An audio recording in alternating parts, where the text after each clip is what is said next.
The Senate will come to order. Senator Ulibarri is going to come down and lead us in the pledge.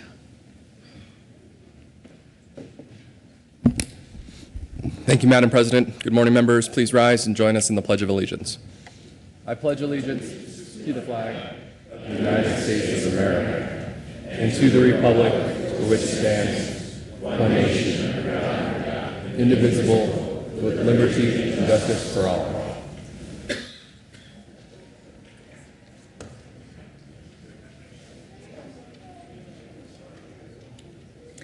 Mr. Majors, would you please call the roll? Aguilar. Balmer. Baumgartner. Excused? Brophy. Cadman. Crowder. Grantham. Guzman. Harvey. Heath. Herpin. Hill. Hodge. John. Johnston. Jones. Kafalis. Kerr. King. Excused? Lambert. Lundberg. Marble. Newell. Nicholson. Renfro. Excused? Rivera. Roberts. Scheffel. Schwartz. Stedman. Tocktrop. Todd. Ulibarri. Zenzinger. Madam President. Here. With 32 present, 0 absent, 3 excused, the Senate has a quorum. Motion to adopt the journal, Senator Crowder. Senator Crowder.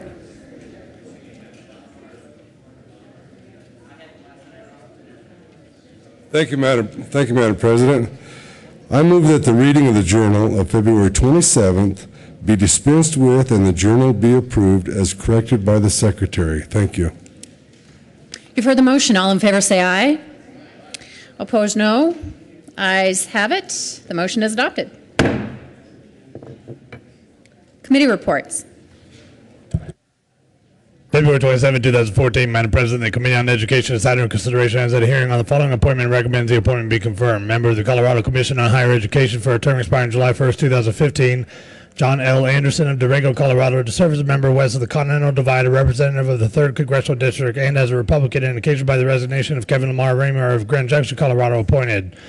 February 27, 2014, Madam President, the Committee on Education has added into consideration and has had a hearing on the following appointment and recommends the appointment be confirmed. Member of the State Board for Community Colleges and Occupational Education, effective December 31st, 2013, for a term expiring December 31st, 2017, Richard E. Martinez, Jr. of Centennial, Colorado, and unaffiliated from the 6th Congressional District, reappointed.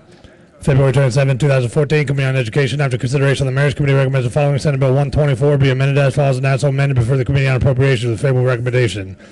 February 27, 2014, Committee on Health and Human Services. After consideration of the Marriage Committee, recommends the following Senate Bill 144 be referred favorably to the Committee on Appropriations. February 27, 2014, Committee on Health and Human Services. After consideration of the Marriage Committee, recommends the following Senate Bill 50 be amended as follows and as so amended before the Committee on Appropriations with favorable recommendation. February 27, 2014, Committee on Health and Human Services. After consideration of the Marriage Committee, recommends the following Senate Bill 16 be amended as follows and as so amended before the Committee of the Whole with favorable recommendation. February 27, 2014, Committee on Transportation. After consideration of the Marriage Committee, recommends the following House Bill 1121 be referred to the Committee of the Whole with favorable recommendation, with the recommendation be placed on the consent calendar. February 27, 2014, Committee on Transportation. After consideration of the Marriage Committee, recommends the following House Bill 1160 be referred favorably to the Committee on Appropriations. February 27, 2014, Committee on Finance. After consideration of the Marriage Committee, recommends the following House Bill 1092 be referred favorably to the Committee on Appropriations. February 27, 2014, Committee on Finance. After consideration of the Marriage Committee, recommends the following Senate Bill 123 be referred favorably to the Committee on Appropriations. Senate Services. February 28, 2014, correctly printed, Senate Bill 150, correctly engrossed, Senate Bill 29, correctly re-engrossed, Senate Bill 93, correctly revised, House Bill 1022. Message from the House. February 27, 2014, Madam President, the House has postponed indefinitely Senate Bill 84. The bill is returned herewith. Introduction of bills. Senate Bill 151 by Senator Togtrop and Representative Young concerning the use of monies derived from civil penalties imposed on nursing facilities to fund innovations in nursing home care and in connection therewith making an appropriation. Health and Human Services. And Finance. Senate Bill 152 by Senator John concerning the standardization of financial transaction requirements applicable to insurers. Business, Labor, and Technology. House Bill 1034 by Representative Williams and Senator John concerning the creation of a wine packaging permit to allow certain alcohol beverage licensees to package wine produced by another wine manufacturer in connection therewith making an appropriation. Business, Labor, and Technology. House Bill 1054 by Representative Peniston and Senator Togtrop concerning restricting access by minors to artificial tanning devices and in connection therewith making an appropriation. Health and Human Services. House Bill 1082 by Representative Lee and Senator Togtrop concerning a requirement for written notice of cancellation of individual life insurance policies and in connection therewith requiring written notice prior to the lapse of individual life insurance policies. Business, Labor, and Technology. House Bill 1108 by Representative Primavera and Senator Togtrop concerning limits on co-payments made by a covered person for physical rehabilitation services. Business, Labor, and Technology. House Bill 1152 by Representative Lawrence and Senator Sheffel concerning passive surveillance records of governmental entities. Judiciary.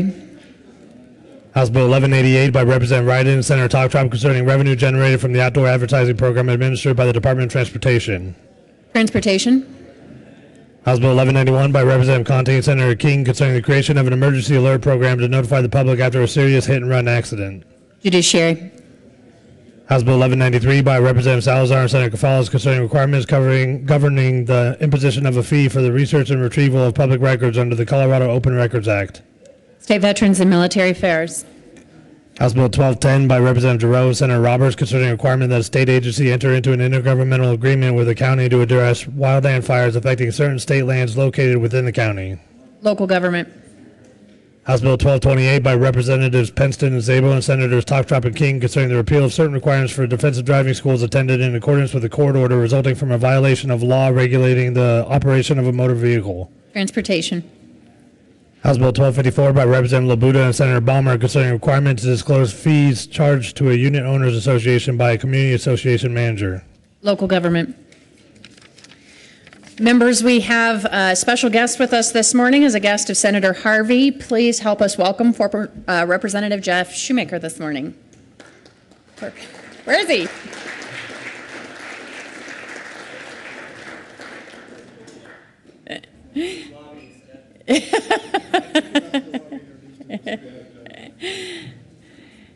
Third reading of bills. Oh, please add Senator Renfro to the morning roll call.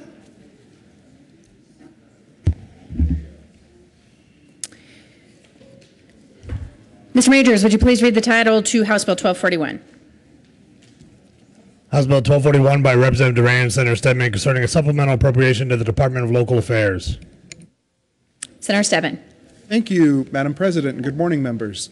I move House Bill 1241 on third reading and final passage, and I suggest the use of the present roll call. Any discussion? Mr. Minority Leader. Thank you, President Carroll. I just want to thank the bill sponsor for allowing me some time to review this. This is a supplemental. It's a rural development grant funding mechanism for something that was in last year's budget. It needed a 2-year footnote, but it gave us kind of an opportunity to review how the program is working, what it's for, how it's being spent. The concerns that I have for the program are several, but I'm going to support the bill today specifically because this was a commitment that this legislature made a year ago. And although I didn't support everything in the budget, I voted for it. That's what a budget is, something that mostly we agree on a good day at some place in the process. This supplemental is to continue the funding of a promise that was made in last year's budget. Commitments have been made based on what was passed in last year's budget without extending the authority of the department to issue these rural grants. Frankly, there would be a lot of interesting dynamics that would happen. I think that would threaten an opportunity that rural Colorado has to find some economic development assistance. With that, I am going to vote yes and would ask for yours as well. Senator Schwartz. Thank you, Madam President. I appreciate the minority leader supporting this issue. As we know, rural Colorado is not seeing the recovery that we have in other parts of the state. Counties have up to 20% unemployment. We are losing very significant number of jobs in Delta County, for example. These are critical funds. When you see a major industry leave a community, like we saw losing 300 coal mining jobs, and what that impact is, and the importance of this READY grant, the importance of the Department of Local Affairs working with OEDIT to come in and assist that community, diversify the opportunity there, and support a workforce is critical. I ask for an aye vote. Question for the body is the adoption of House Bill 1241. Are there any no votes? Senators Balmer and Marble, Harvey, Lambert, Lundberg, Hill, Renfro, Brophy. With 25 ayes, 8 noes, 0 absent, and 2 excused, House Bill 1241 is adopted. Co-sponsors. Senator Nicholson. Mr. Majors, would you please read the title to House Bill 1022? House Bill 1022 by Representative Longroff, Senator Newell, concerning alignment of the duration of the child care authorization notice with the child care assistance eligibility period for children participating in the Colorado Child Care Assistance Program. Senator Newell. Thank you, Madam President. I move House Bill 1022 and ask for an aye vote. Is there any discussion? Question for the body is the adoption of House Bill 1022. Are there any no votes? With 33 ayes, 0 noes, 0 absent, 2 excused, House Bill 1022 is adopted. Co-sponsors. Senators Ulibarri, Kafalas, Nicholson, Stedman, Zenzinger, Kerr, Mr. Majority Leader, Madam President Pro Tem, Senators Todd, Talktrop, Hodge, Jones, Crowder, Johnston. Please add the President. Mr. Majors, would you please read the title to Senate Bill 29?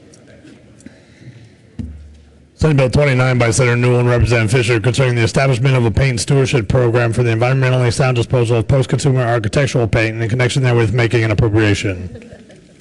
Senator Newell. Thank you, Madam President. I move Senate Bill 29 and ask for an aye vote. Senator Lundberg. Thank you, Madam President. This is one of those bills that, frankly, I love to hate, in a sense, because it's such a remarkable bill in so many ways. I told you yesterday during second reading that I've had quite a bit of experience in handling paint and understand what it is and what it isn't. Got to looking around the room and saw the likeness of Ruth Stockton up there. And as a matter of fact, she and her husband Truman were customers of my father, who was a painting contractor. And I remember we've poured on many, many gallons of paint for their home and their other buildings that they owned around town. This bill, the more I look into it, the less I can believe that I could even construct a scenario that it would exist, because it's so far over the top. And in one sense, life will not stop if we put a 75-cent or more, and I can only presume more because 75 was not enough, charge per gallon on every gallon of paint that's sold in Colorado for the purpose of putting on buildings. And that, I've come to hear, is at least 10 million gallons a year. Well, that's a $7.5 million hit on the people of Colorado. That's a very big chunk of change. And it's arguable that it's really a fee because you're buying that gallon of paint may have no relationship to what you do with that paint if you put it on your wall. But I'll not argue its constitutionality. I'll just argue its common sense component and the economics of it. It's only 75 cents, right? Well, no. It's probably 100 times that on what it's really accomplishing. I find it very hard to believe that any more than 1, at most 2% of all paint purchased will end up in this recycling system, because paint is not designed to be recycled. It's designed to be put on the wall and stay there. But in the case, the rare case, that somebody has excess paint that they want to get rid of and it's still in a liquid form, because I'll admit that I'll throw out a paint can when it's dry, you know, on a hard lump at the bottom of the can. Well, that's not recyclable. That's simply refuse for the landfill. But this is dealing with that paint that ends up being processed as recycled paint. And if we're spending 75 cents per fresh gallon of paint purchased to process this paint, and if only 1% is used, you know, ends up at the end of that, that means we're spending $75 a gallon for a process that already works in the free market, because there are people who make their living off of processing this surplus paint. There are, as I explained up in my county, is a nice nifty little system at the landfill where if you've got some paint, you take it there, you put it on the shelf, and somebody else comes and takes it home. There are places that sell paint of this sort, like Habitat for Humanity. I understand that they have an outlet for that. And yet somehow we've got to come up with a government program, because somehow the people of Colorado need to spend close to $1 more for every gallon of paint they buy to satisfy this system. Now, what is this system all about? Is it just some nannyism from state government that we've got to have this stewardship program for paint? Or is it maybe it's some corporate welfare mechanism that somebody sees a big pot of money that can be had on this, and so they want to glom onto that. I don't know. I don't know the origins of this. I know this much. I can't make this stuff up. But somehow we can pass it into law. This is amazing. And again, as I said yesterday, in some ways, I thank you for bringing this bill forward, because it's such a perfect example of what's wrong down here. We have got to get a grip on what we do with the laws that govern the people of Colorado. And we've got to stop wasting our time and wasting their resources and their freedoms on nonsense like this.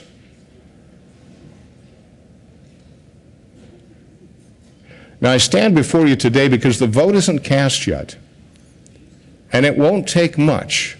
Because my suspicion is there are 18 votes at best to pass this bill today. So I speak to every member in this body that is contemplating supporting this measure, that it's on your shoulders to decide, will this move forward or will this not?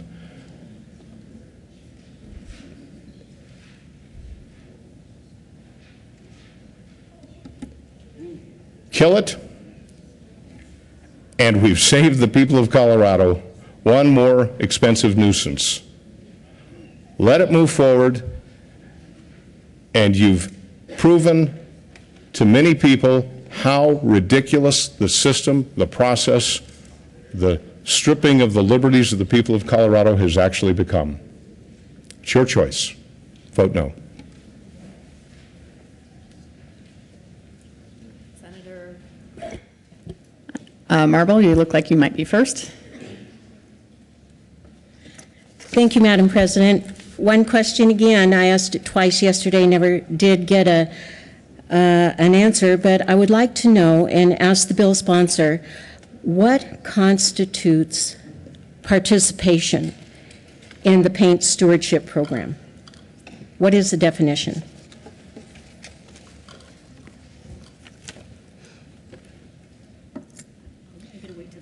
So the protocol is to call on those who wish to be recognized. We'll take them in order. Senator Marble, did you have any additional comments with your turn?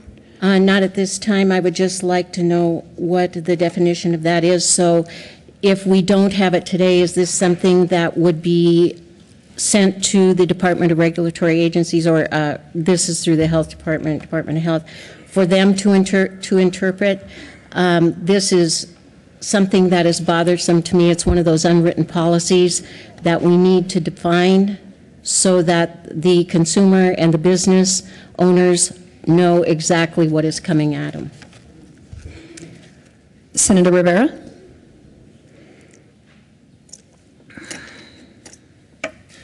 Thank you, Madam Chair. We've been hearing about a lot of different things that paints are used for and ways to exchange it and that are a lot less intrusive. But nobody has brought up something that we do down there in Pueblo, which is a graffiti removal and obliteration program. And what do they use? They use old paint. They use old paint that's been donated. They use paint that the paint stores think that they can afford to donate to the program.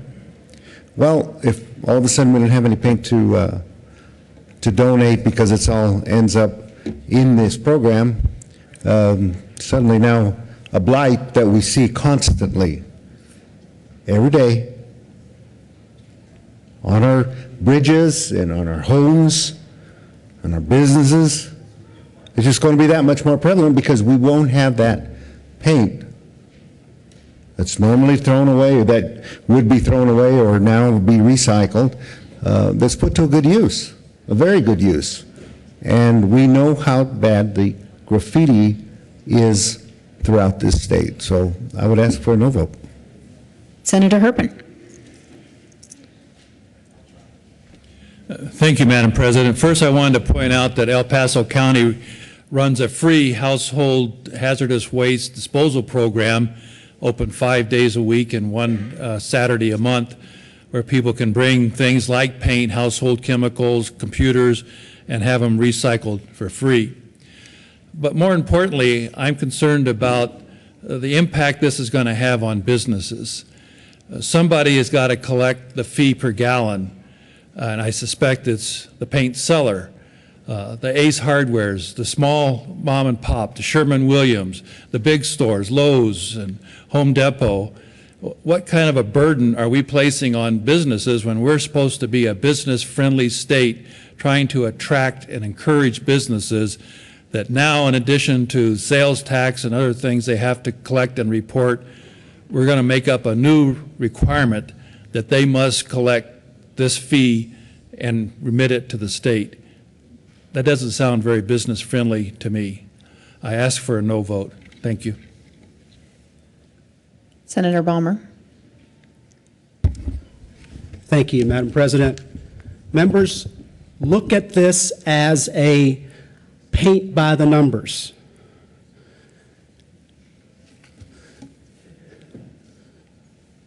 What I mean by that is we should be looking at that as we are going to be increasing the cost of painting your own house. Most people who buy paint at Home Depot or Lowe's are going to be painting themselves. I have painted my own house on the inside and the outside at different times. It's a lot of work. And when you go and buy the paint to paint your house, you will find quickly how much paint is needed. You don't paint a house with a gallon of paint. You paint a house with many gallons of paint. Yesterday, we gave this body an opportunity to limit this fee to 75 cents per gallon. Unfortunately, the chamber did not go along with that amendment. So now we have to be concerned that we have no idea how high this fee will go. But start doing the math in your head, because it's easy enough to do in your head, and you will see that this is probably going to be a fee that is going to show up separately on the invoice, and it's going to be a fee that people notice. And I guarantee you that people are going to ask the poor lady that's or poor gentleman that's doing the checkout at Home Depot, what is this? And that person hopefully will say, call your legislator, because they put that fee on you. And when I receive those phone calls, I will be sure to explain exactly how this debate happened and how this bill came, because I think it's really important that we not put a new separate line on each receipt from the hardware store. When people buy things at the hardware store, they already have to pay sales tax. They already have to pay taxes. Let's not put a new tax on them. Please vote no. Thank you, Madam President. Senator Newell. Thank you, Madam President. I do want to clarify some of the questions or the misunderstandings, but I'll be brief. The amendment that we did run yesterday did help with with a recommendation from another senator, and so that it will not exceed the amount or the actual cost of the program, and I appreciate that suggestion. So we did adopt that in the bill. The other that is that I wanted to mention is that it will increase the price per can. However, it will decrease the dollars that go into the hazardous household waste programs. So it has been a 5-year stakeholder process nationally, and now it's coming into each state, where the industry, it's an industry-led solution. The industry came, the paint industry, along with the retailers, along with the environmental folks, the recyclers, they all got together in a 5-year stakeholder process and came up with this idea. It is optional for the collection sites, so stores who want to be a collection site can be, those who don't have to be.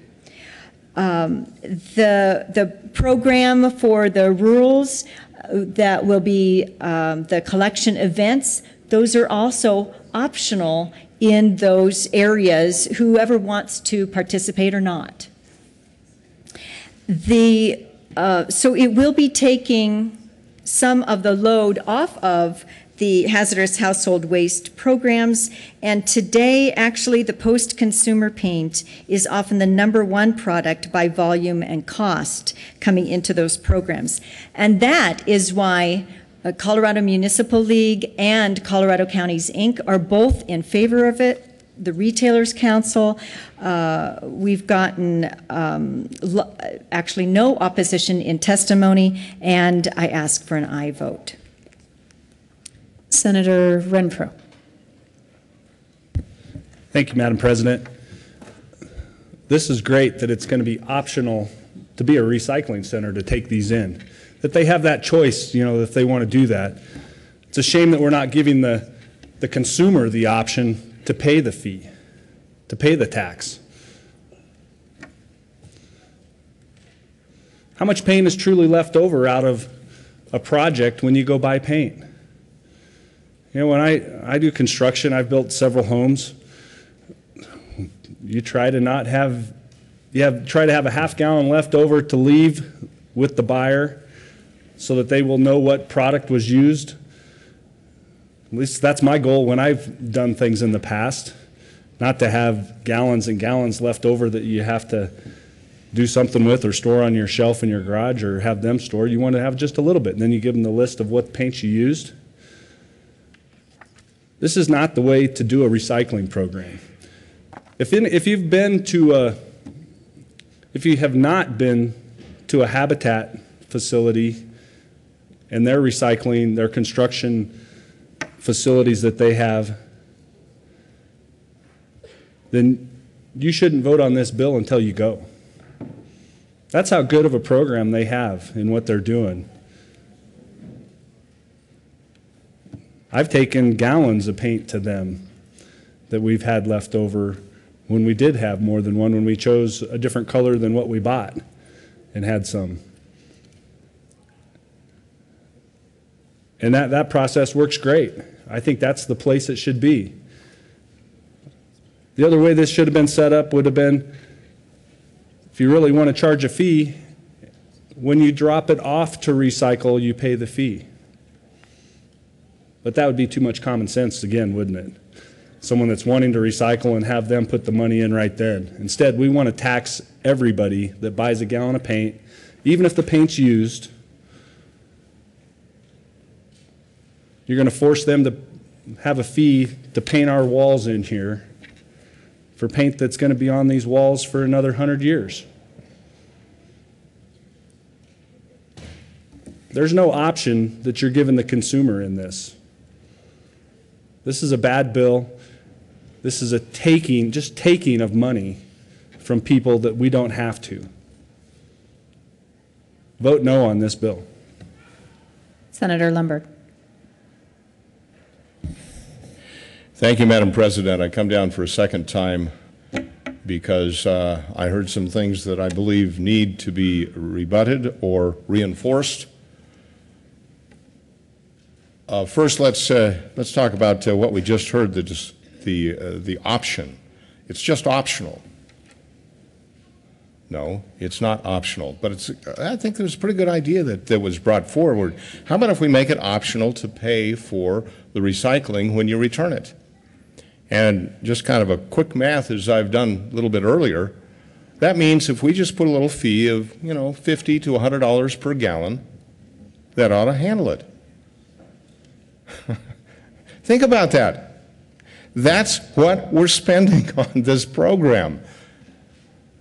Way more than paint is worth retail is what we think it's going to cost to process it. Now, let me stop right there for a second, because you don't process paint. Once you've mixed it into the color, you can dilute it with other paint colors, but there's a very limited range there, too, unless there's very little colorant in there. That's how you get your deep base colors, is they just don't have any base pigment in. But you put it together once, you're not going to undo it. You're simply going to clean it up, strain it, verify that it's still paint, that it hasn't frozen, as acrylic latex can be damaged very easily with the frost, and then repackage it. That's it. That is it. This is not rocket science. This is a very simple process for which we're attaching a huge price, and we're making it mandatory. We're driving more and more expense onto the backs of the people of Colorado. And now let me get to the other point that brought me down to the mic the second time, because the light is slowly dawning on me what is happening here. It was said that there was no opposition in committee, but the industry loves it, the stakeholders. Friends, that word needs to be reviewed. Here's what I hear stakeholders meaning. The special interests have come to bear on this, and it's in their special interest that this move forward. Come on now. Who's a stakeholder when it comes to paint? Every citizen in the state of Colorado. Why weren't there citizens rushing down? Well, because if you're buying 10 gallons of paint a year, which is beyond what the average is, that's $7.50. You can't pay parking for that. The stakeholders are the people you represent. What, about 150, 60, 70,000 each, one of us. Multiply that out. Let's say that it's $5 a year for each one of them. Or maybe it's $2 a year for each one of them. It's hundreds of thousands of dollars, however you cut it, that's coming out of the pockets of your constituents because of this bill, each and every year. What I suspect is that this is truly corporate welfare, and I'll have none of that.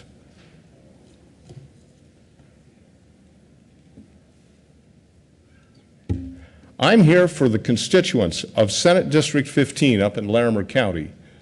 You're here for the constituents of your area as well. This is not in their best interest at all. This is the corporate welfare bill of the year. Incredible. Question before the body is the adoption of Senate Bill 29. Are there any no votes? Senators, Mr. Minority Leader, Rivera, Roberts, Scheffel, Crowder, Herpin, Hill, Grantham, Balmer, Brophy, Renfro, Marble, Lundberg, Lambert, Harvey. With 18 ayes, 15 noes, 0 absent, and 2 excused, Senate Bill 29 is adopted.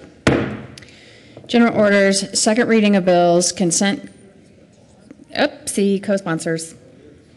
Co-sponsors on Senate Bill 29, Senators Ulibarri, Stadman, Schwartz, Jones, Madam President Pro Tem.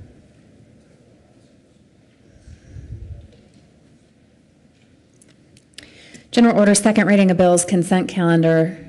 Mr. Majority Leader. Thank you, Madam President. I move that general order, second reading of bills, consent calendar be for today lay over until Monday, March 3rd. You've heard the motion. All in favor say aye. Aye. Opposed, no. Ayes have it. General order, second reading consent calendar will lay over till Monday. General order, second reading of bills. Mr. Majority Leader.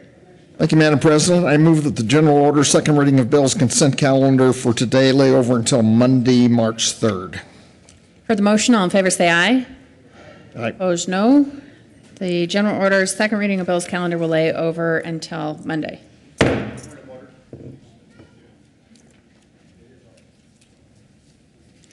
Take a senatorial 5.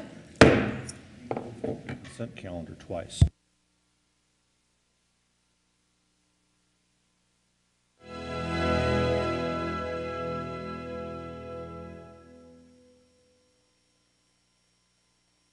Just want to be for sure.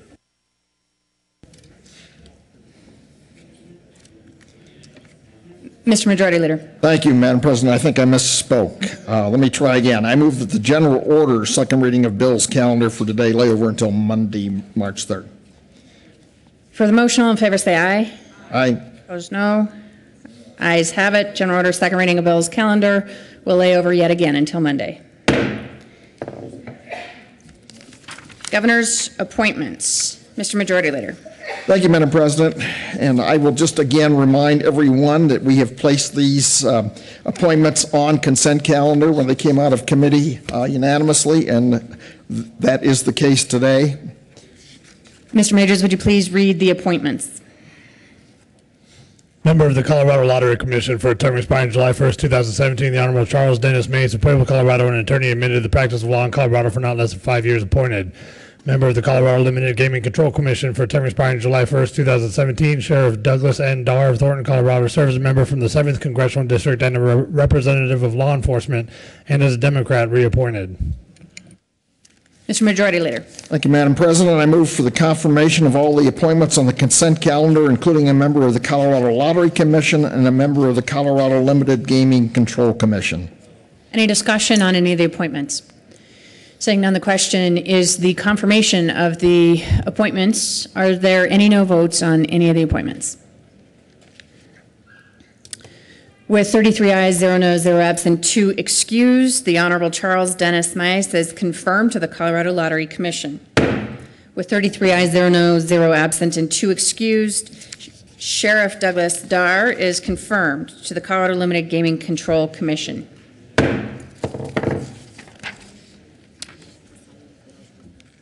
Message from the governor. February 27, 2014, to the Honorable Senate. Ladies and gentlemen, I have the honor to inform you that I have approved and filed with the Secretary of State the following acts. Senate Bill 4, concerning the role and mission of community colleges, approved February 27, 2014 at 11:12 a.m.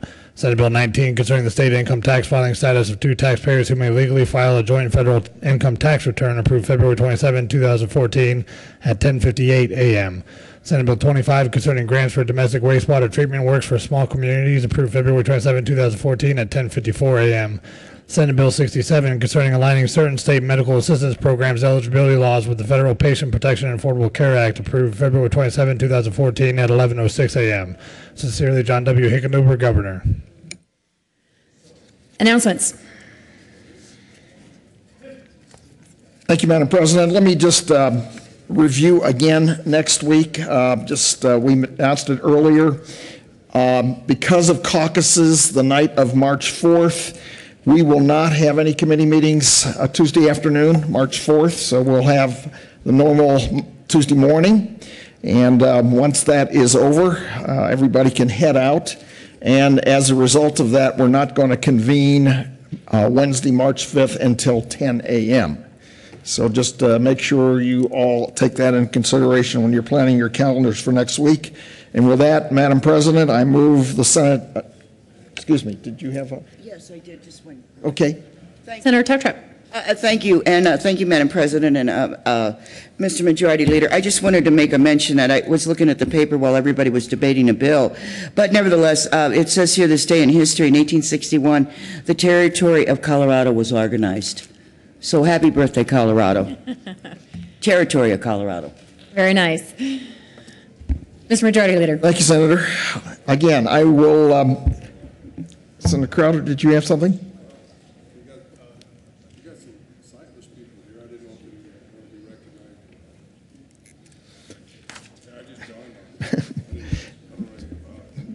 I don't either, but thank you. Thank you. I move that the Senate adjourn until 10 a.m. Monday, March 3rd. You've heard the motion. All in favor say aye. Aye.